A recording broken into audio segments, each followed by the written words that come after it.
អ្នកទាំងអស់គ្នាដែលដឹងទេម៉ាស៊ីន DVR របស់អ្នកទាំងអស់គ្នាដែលកំពុងតែប្រើប្រាស់ជាមួយនឹងកាមេរ៉ាសុវត្ថិភាពនៅក្នុងគេហដ្ឋានឬក៏កន្លែងធ្វើការនោះ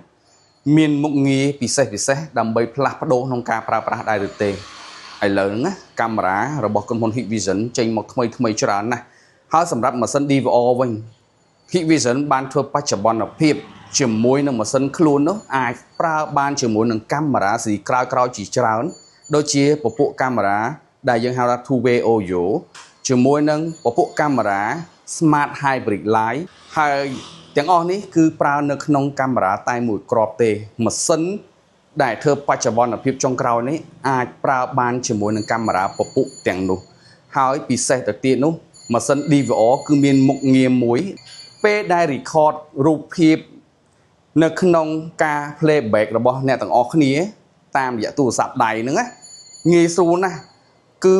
វាបានមាននិមិត្តសញ្ញាមួយជារថយន្តជារូបមនុស្សអញ្ចឹងរសកម្មភាព record ទាំងនោះវានឹងបញ្ជាក់ពណ៌ឲ្យយើងបានដឹងតើសកម្មភាពរថយន្តហ្នឹងពណ៌អីសកម្មភាពមនុស្សហ្នឹងពណ៌អីហើយមានកឡោន icon ឲ្យយើងមើលយ៉ាងច្បាស់នៅក្នុងការ playback នោះតែម្ដងអញ្ចឹងទាំងអស់នេះគឺមាននៅក្នុងម៉ាស៊ីន